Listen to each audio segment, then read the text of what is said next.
Good morning. Hi, everybody. It's Rachel, and I am here with Queen of Diamonds, block number 9-3. This one is going to be a little difficult because we have this fun pattern to try and match up everything. And the matchy-matchy is not quite my forte, but I'm getting better at it. So we'll go through each and every step together. You'll see my mistakes, my redos, hopefully doing it perfectly. Let's hope. Cross our fingers. So we'll do that fabric last, but we are going to wrap all of our fabrics for 9-3. We need letters F, Q, L, and M for this. So we have all of those pulled out here. And we are going to start with our solid green. This is probably the easiest type of fabric you can wrap when doing English paper piecing.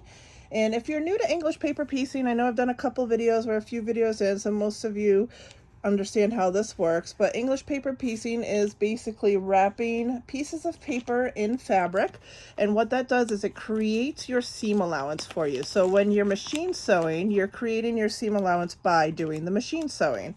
In English paper piecing, by wrapping it around the fabric, you're actually creating that seam allowance around the paper itself. So there's not like the most important thing to be precise in English paper piecing is your templates, because this is what creates the shape. Okay, so the length of your seam allowance, if things get a little wonky when you're stitching, as long as your template is straight and correct, everything will work out in the end. That is the nice thing about English paper piecing. I actually think it's easier than machine sewing because of that, because the shape is there already. With machine sewing, there's no starting shape. You're creating the shape by stitching, and if you're off on your stitching, then that shape is going to be off. But with this, there's no way to be off with your stitching because the shape is already there. So just bear that in mind when you're doing these, because I think sometimes it can feel overwhelming doing English paper piecing because it's so different than what we're used to, because most of you are used to the machine sewing, but honestly it really is so much more forgiving and in the long run so much easier. So all right, so we have 4 F pieces that we need to do with this beautiful kind of lime green solid. We don't need our light board for this. I'll just leave it here anyways, just make my life a little easier. But all we're going to do is we are actually going to fold over this fabric so we can do a double fold, because I don't think I could get 4. No. So if I could get 4 across, I wouldn't fold over. But since I can't, I'm going to fold over so that I can do 2 and 2. And I have my selvage here. I don't know if you can really see that. So I want to make sure that that selvage does not go into my seam allowance. The selvage is actually kind of a tough, it's what they use to make sure the fabric is straight when they weave it. And so it's kind of tough. You don't really want to use that as part of your seam allowance. I think sometimes we get in the habit of wanting to preserve as much fabric as we can. So some people will do that, but I would not personally suggest that. So all we're going to do, I always put a little bit of glue on the back of my template and actually glue it to the fabric so it doesn't shift around on me as I'm cutting or folding over my seams. So we're going to go ahead and glue that one down. And then this one, and I'll close this. You always want to try to close your glue stick as much as possible because it does get gummy when it's exposed to the air too long. So if you're basting a whole bunch of things, I definitely still suggest closing your glue stick in between, even though it seems easier not to. So again, this is on a 2-fold, so we're going to cut them out together.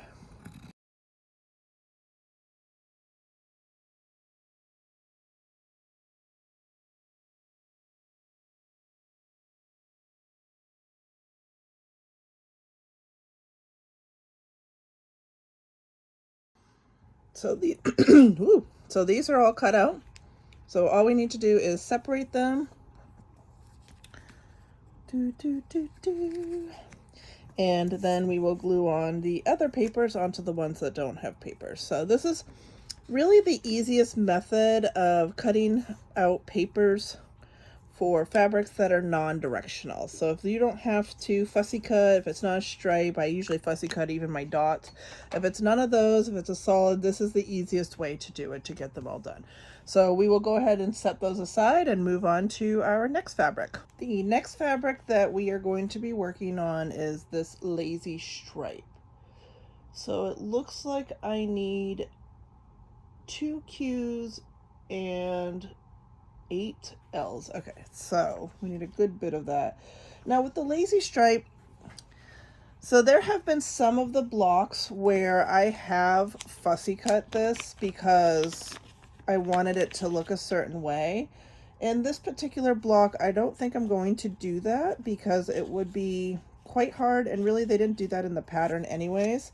So I am going to treat this just like a non-directional fabric and just cut it any which way, if that makes sense. So I have a little piece that is left over from previous blocks, so I'm going to use that up first. 2, 3, 4, 5, 6, 7, 8. So I need 8 of those. Okay.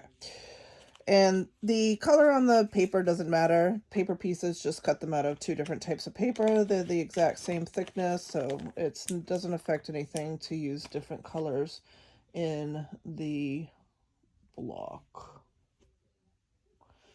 So do I need to use L again. I don't need to use Q again. Okay.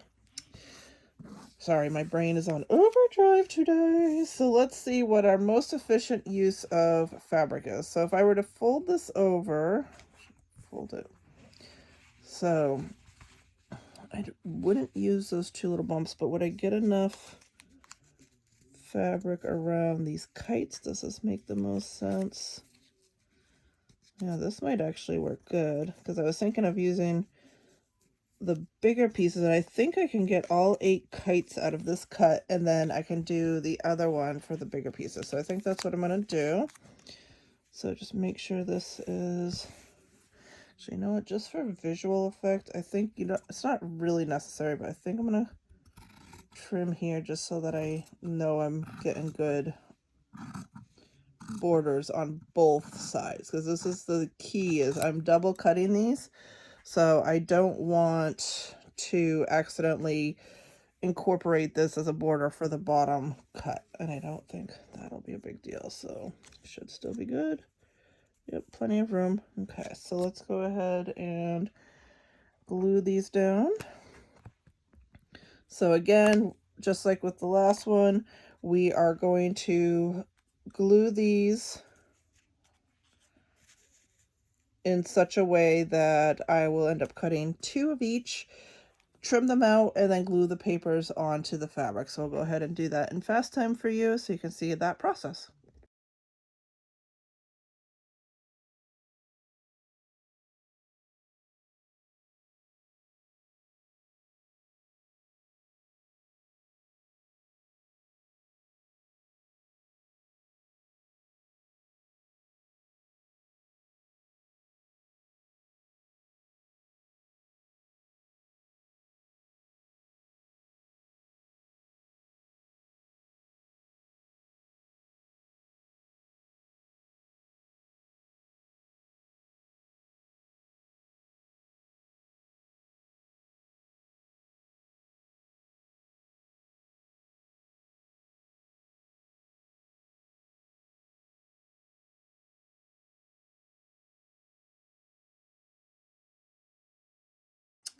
Okay, so this shape is all set, so we will set those aside, and now we can do the other shapes, which were these 2 bigger kites.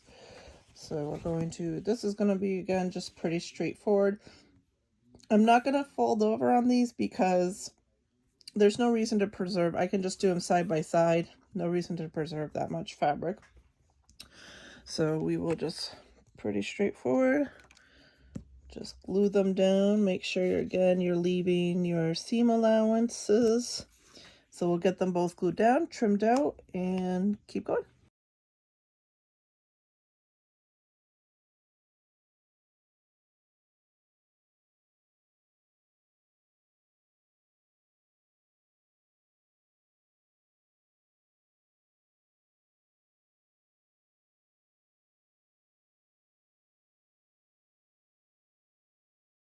So the next one in the pattern is to do this scary fussy cut piece. So I'm going to skip over that for right now, and I'm going to do these orange kites. So again, I have a piece here that was from a previous block that's already cut. So we'll just use that one and then preserve the fabric. There is so much fabric in this kit, guys. It's awesome. Definitely, I'm already making one more quilt with these fabrics, and I'm definitely going to make another as well. But let's go ahead. So we need 5, and some of these have already been used. I'm trying not to reuse the ones that have been used, not that there's anything wrong with them, but I'd rather use the fresh ones for this quilt, and then I can reuse them in another quilt should I remake this one. So we need 5 pieces for this particular piece. So again, we're going to do this like it's a non-directional fabric, which basically it is, and just glue these down. And I will glue down 2 of them and then do the third one once those 2 are cut out, the last one, because it's not an even number. So if I glue down 3, I'll be cutting out a piece of fabric that I don't really need to use. So I'll glue down 2, cut those out, and then do the third by itself.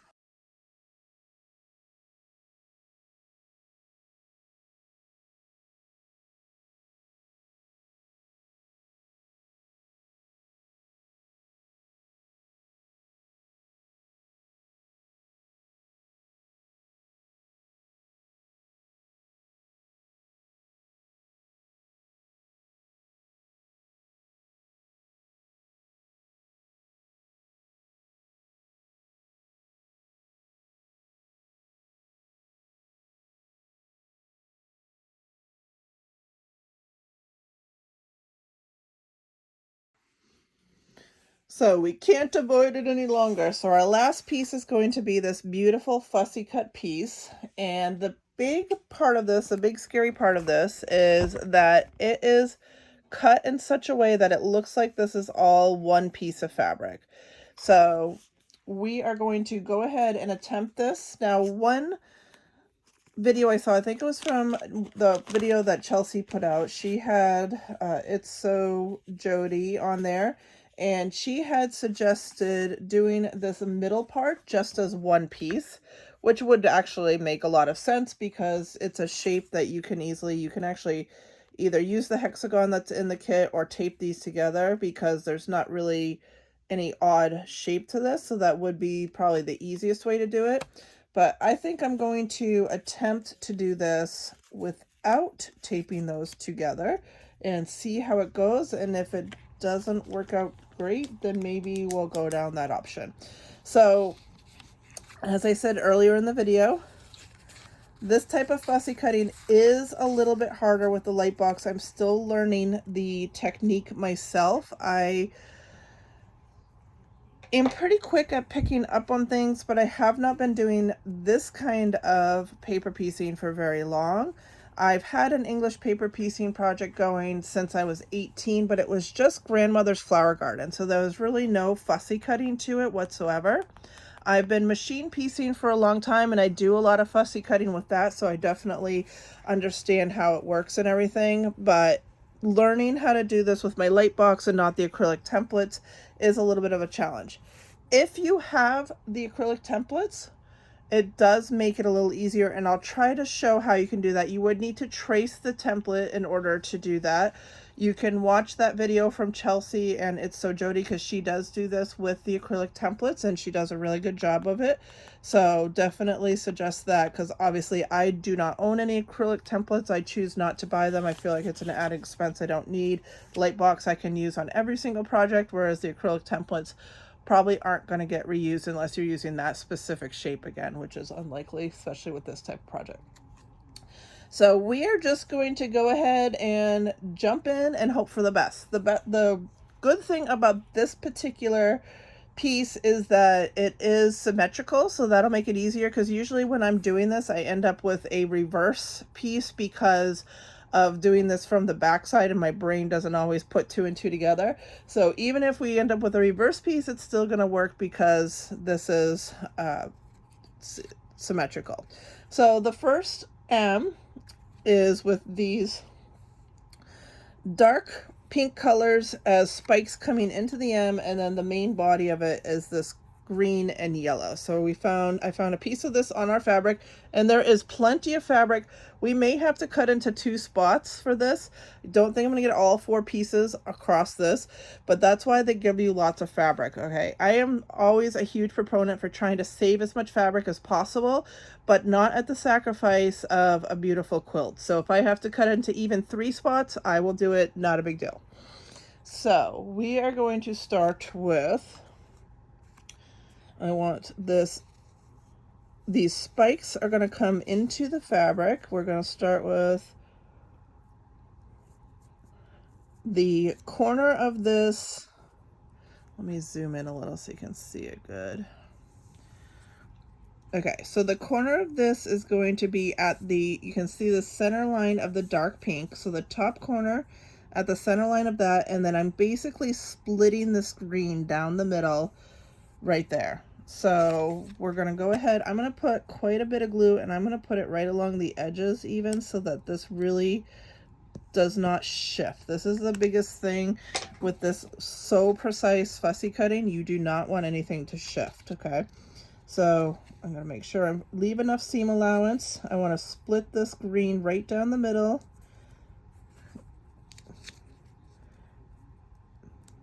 And that looks pretty good. So we will press that down. So normally I would just move on to the next one, because obviously usually that's how we do it. But with this, where we want them all to line up, what I'm going to do is I'm going to cut this out.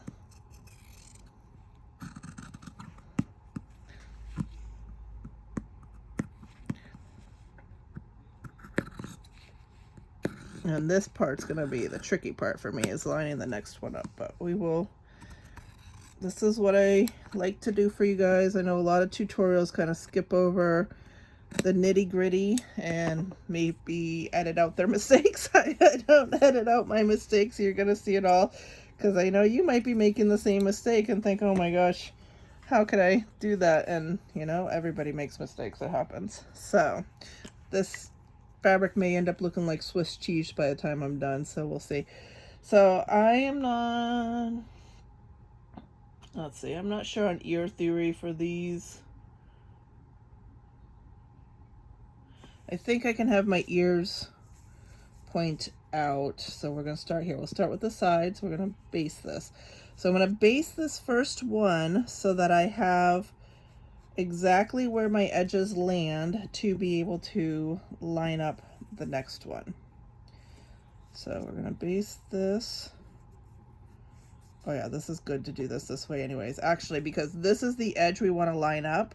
So I do want to make sure I fully fold that edge last either way, because that's what I'm going to need to line up my next fabric anyways. Okay, so do the edges, then the top, and then the bottom for this. And then this will be the tough part, but we're gonna give it a go. So don't stretch too much, you just want it to get that nice halfway. I didn't quite get that folded right on that edge. All right, so we have one edge. Woohoo, we did it. So let's see how we can line up the next edge. So again, because this is this is going to be not non-directional, it's can't think of the word. Okay, brain died. Sorry guys. Okay, so here we go. Oh, this is not too bad. So that's probably not enough seam allowance. So I'm going to go to the next arrow and line this up. Okay, so I want to leave enough fabric. If you can kind of, I'll try to zoom in again. I want to leave enough fabric to the left of this paper. I am lining up, you can see, with my fold. So you can see I'm lining that up to where it's half. And then what I'm going to do is actually put this paper down exactly where that would line up. So my ears do get a little bit in the way, so we'll lift them up. but I'm going to glue that down like that, and then again cut it out and fold it, and hopefully we get that perfect shape. So let me make sure this is exactly where I want it, because I want to put that paper down, and the glue, you don't want to leave it too long in the air because it doesn't glue down as good. All right, so I have this exactly where I want it. I want to see where the corner is, and this is going to get glued down. I think this will be pretty good. Okay, so I have plenty of room for seam allowance. Let me zoom out a smidge. And we'll go ahead and trim the next one out and see if it lines up. This is going to be the real test. I might be doing this again. So we'll trim this out real quick.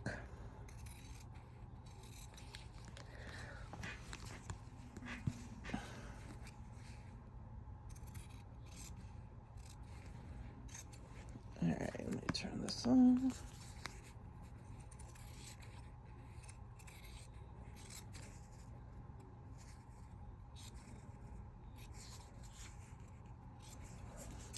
Okay, so let's go ahead and glue the exact same way. We'll do the sides first, top, and then bottom. And again, just remember not to stretch your fabric, because obviously we're trying to get these to all line up.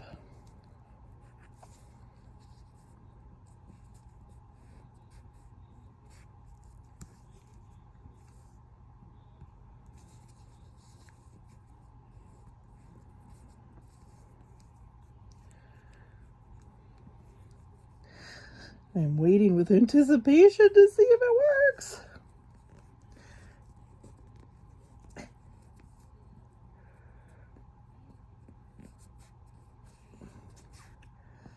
All right, let's see how well we did. Heck yeah, guys. Oh my God, that looks so good. I honestly didn't think that was gonna work. Okay, yay! So we have our middle piece. Awesome. That was not actually that bad. Then we are going to do our corners. So they come out alongside, so they come out like this. Long side up. Okay, so they come out like this. So we just want to make sure that, so I don't know, I probably won't be able to reuse. I'll probably have to go, oops, let me move all these other pieces. So I'll probably have to go, so I'm going to start here. Okay, so if we're doing this, so I'm going to pick it up. So this is what the right side should go together. I'm going to pick it up and just literally flip it over like this so that I know I'm getting the correct edging there. So in order for this to work, I have to be like here. Oh, I might be able to do this actually. So you can see, again, I'll zoom in. I just want to make sure I'm keeping my papers exactly. So you can see the green flower on my border. You can see the red. So the hardest part is seeing how far down this red arrow goes, but you should be able to kind of line up. So again, we want to leave enough seam allowance on this side, because if I did this one, there'd be no seam allowance for the paper. You don't want to do that. So the flower should go straight across, so that means I'm up here on the red. Okay. So I think that should be pretty good. And then again, and so I do have enough seam allowance around the whole thing. So let's go ahead and get our glue on. We again want to do a lot of glue. I don't usually do glue all the way around the edges. I just do a little in the middle, but I do not want this shifting. So this is all still in the right place. So we're going to, and this one's a little easier because you can see your corners. glue that down. And we'll keep this piece. I might have to number these, but I guess once it's done, maybe it'll be easy to tell because of how everything lines up. So we'll keep that piece to the side though. Cut this out.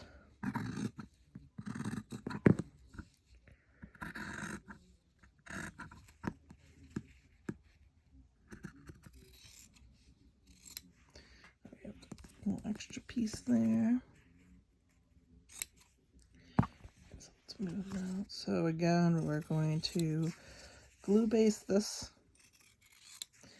And so in order for it to not interfere, because this is going to go like this is going to come out like this. Oh, so it doesn't really matter. Okay, so I'm just going to have my ears go, I'll just glue baste it the exact same way. So we're going to start with the sides, then do the top and bottom, because the ears are not going to run into anything anyways. So let's really cross our fingers on this one. This one was a little bit more wonky.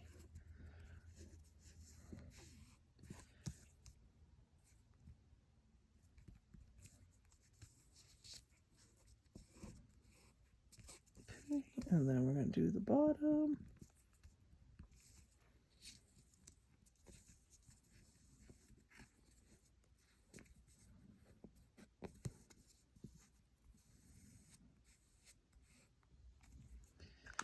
Alright, so we have this piece that lines up with this piece, and this piece should line up here.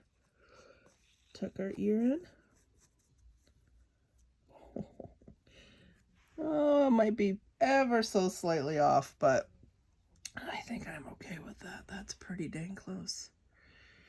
So you might be able to get even better than I did, because you can see the spine goes onto this and the spine is on the edge, so it is ever so slightly off. But honestly, if a running horse went by my quilt, they would never notice that. So I am happy with that. I'm not going to redo that. So we are going to go ahead now and do this side, which this one will be probably a little easier because the spine is all the way in on that red. So let's move this over. So the big part of this is we are going to have to go up one, and I want to make sure I'm going the right way. This is going to be the more complicated. So green and yellow with these pinks. Okay, so we're going to have to go up one because I finished this row completely, so there's no way I'm going to get that last piece out of that.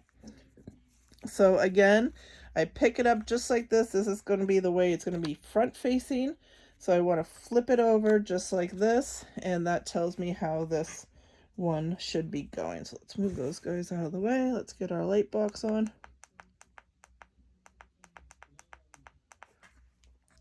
So I am looking for, so red flowers are going, so red is going down. This is where my red is. And we're going to start on this edge because that's where the red flowers are. And we have this green flower, just a smidgen of that green showing, and the corner of this red showing, if you can kind of see that. Okay, let me turn off my light box so in case you weren't seeing this before. So on my fold, there's just a little smidgen of red showing. My flower has just a little bit of flower showing. Okay, and so I want to line that up real good so that it matches. And then I take my paper and I put it right up against that edge and glue it down. And actually, you know what? I'm going to move over because I only have to leave enough here for seam allowance. I'm like all the way in because I just am used to this piece. So let's move over a little. We'll do this again.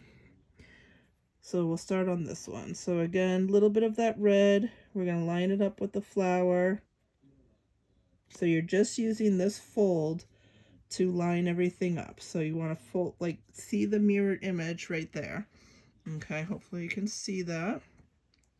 And then I am going to, again, make sure you're doing the right direction. So this is the way that is going to be the back. So I'm going to glue on the other side. And again, I'm gluing all the way around the edges. This is more glue than I would normally do on a piece of paper, but so I want to make sure I'm holding that nice and in place.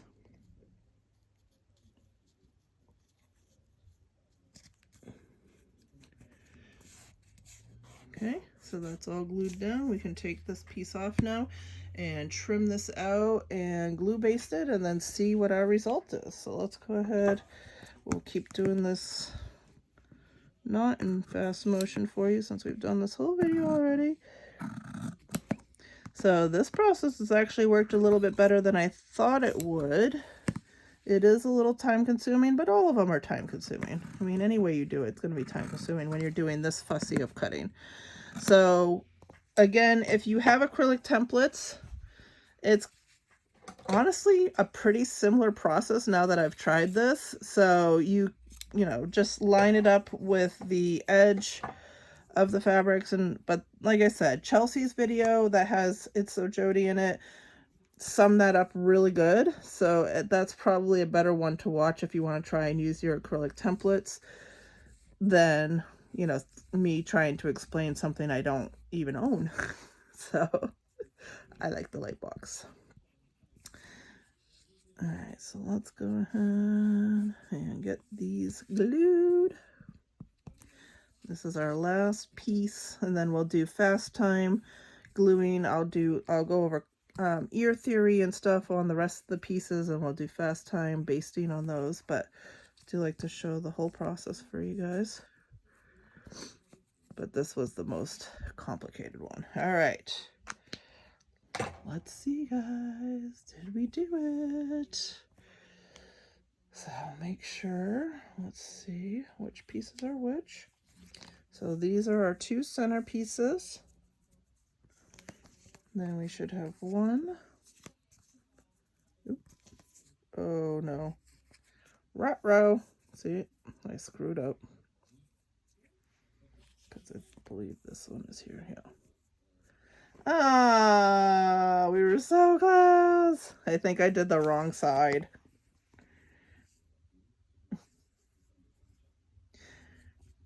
I must have done the wrong.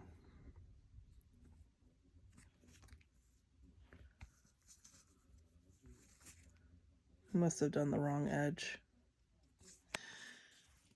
Okay, so I think I know what went wrong, and it's going to be a little difficult to explain, but hopefully I can explain it. So when we did the middle pieces, this was easy the way that I did it, where you just flip the cardboard, because you're splitting something down the middle.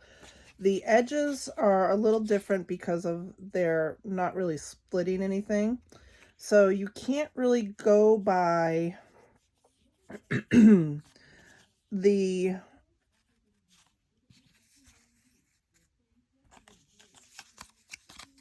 flipping this over and matching it up to the seam allowance. What you need to do is actually match it up to the back side. So see how I have just this one little dot of flower and then the spine on this side? I want to try and flip that over and mirror that here. And so what that's going to look like, if I had like maybe if you use sun or something, you could see through this better, because the ideal would be to see through this and line it all up. But I don't know. I think eyeballing will work fine. I know this is like not like the most precise and great way to do this, but the other option would be, well, you could lift up this seam allowance so you could see through the paper a little better, and then make sure you're lining up your design. Or I'm trying to think of like an easier way.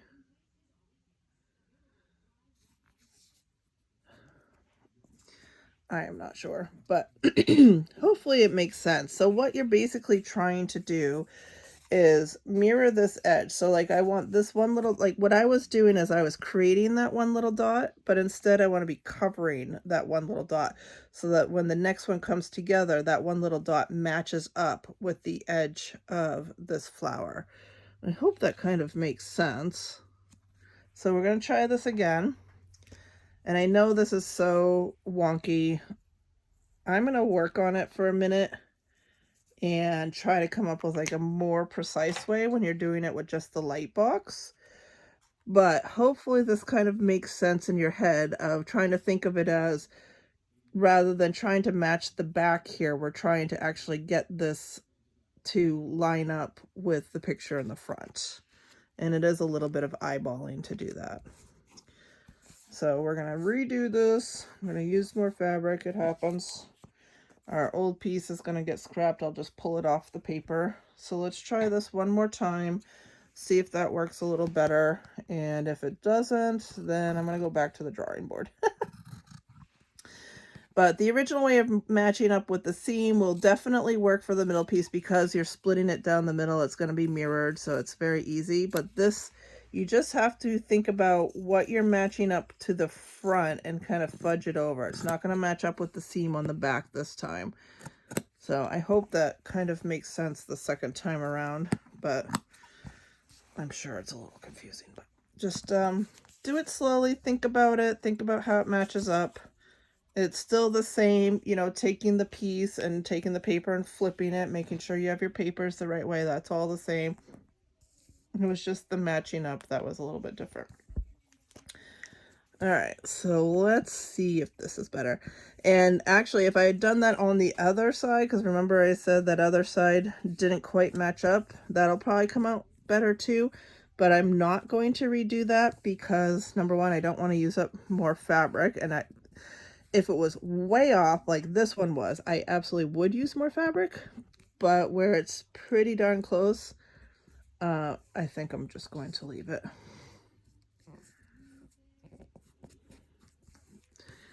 All right, and then let's baste this.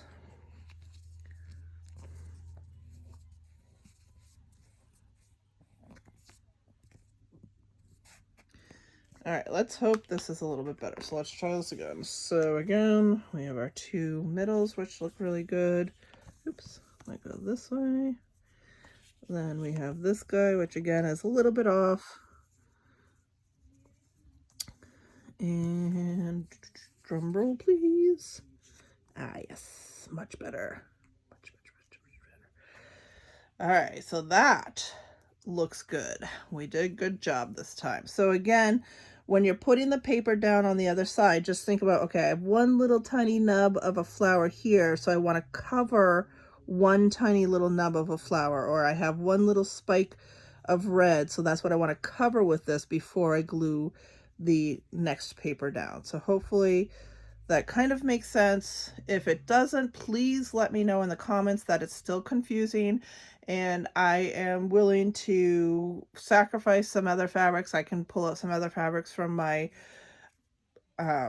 stash and try to show you again how to line up the different angles. That's the only part that's weird. This one is easy. That's pretty straightforward, lining up with the hem. These are different angles, so it makes it a little weirder. So again, like if I had lined up this side and said, okay, there's a little bit of a spine, so I want to cover the spine with this piece and then glue my fabric in, it would have lined up a lot better on that one. But these are pretty darn good, if I do say so myself. So these are all set and basted. We're going to go ahead and start basting our other pieces. I'll show some basting theory with that, and yeah, I'll be back in just a second. I'm going to reorganize myself and figure out what we're doing next. So I know this is a longer video than normal because of the fussy cutting for this one. So we'll try to make it quick on the rest of these. So I'm going to start with basting these diamonds. I'm going to have my tails face the same way, and they're going to go away. I mean, it's non-directional. So basically I'm having them face the same way, and they're going to come in away from this because I do have these tails from this that are coming in, so I want all my tails to go away. And then the two large kites, it doesn't matter which way the tails go at all, so I'm just going to baste all of those, and then I'll come in and show you how we're going to baste the small kites because they do have tails at the bottom. You want them all going the same way. So we'll do that in fast motion.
So for these flags, I just stacked them up kind of in the order that, it doesn't really matter what order you stack these in, but I stacked them up because I find it easier. I want all of these to be basted the same way so that the tails all go the same way. So on the diamonds you get, or on the flags you get one tail, and actually I ended up, these didn't go the same way, but it doesn't matter because those tails don't interfere with anything.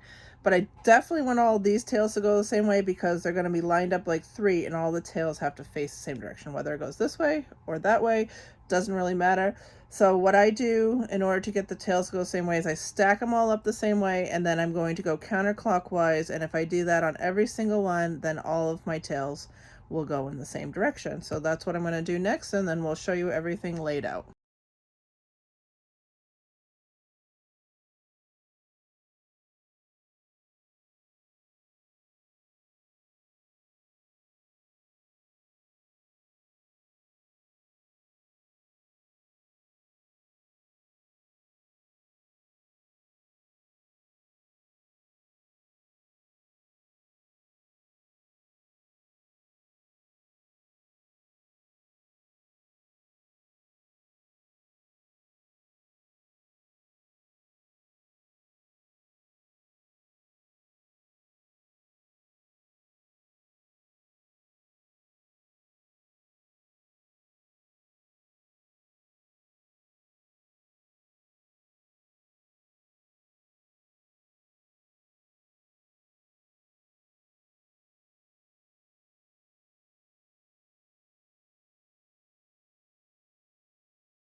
So everything is all lined up. All of our kite tails are going the same direction, so they nest perfectly. Everything worked out great. I think I did a pretty good job on this piece up here with the 4 individual pieces. It was a little bit of a process to figure out how to do that, but again, just ask me in the comments if you want me to do another maybe quick video just on how to do that with the paper pieces. If you have acrylic templates, it did look like that might be a little bit easier, so you can watch that video from Chelsea. It is in the Queen of Hearts, put on by Free Spirit Facebook page. You can see that video, so I definitely would check that out. If you don't have acrylic templates and you're just doing light box like me, hopefully I explained it well. If I didn't, let me know. And yeah, so hopefully this worked out. I know it was a longer video. Thank you for watching the whole thing. I will be stitching these together, so I'll give some tips on how to stitch everything as I go as well. Got to get these finished quick because our next one is coming in. I'm a little bit behind on these. Make sure you subscribe to the channel, as I do only put out videos sporadically. This is just something fun that I'm doing. It's not my day job by any means, so I sew when I can and just put the video out to help you guys when I can. So make sure you're subscribing so you get alerted by YouTube when I post a new video. And I hope everybody has a wonderful rest of your day, and thank you so much for watching. Bye everybody.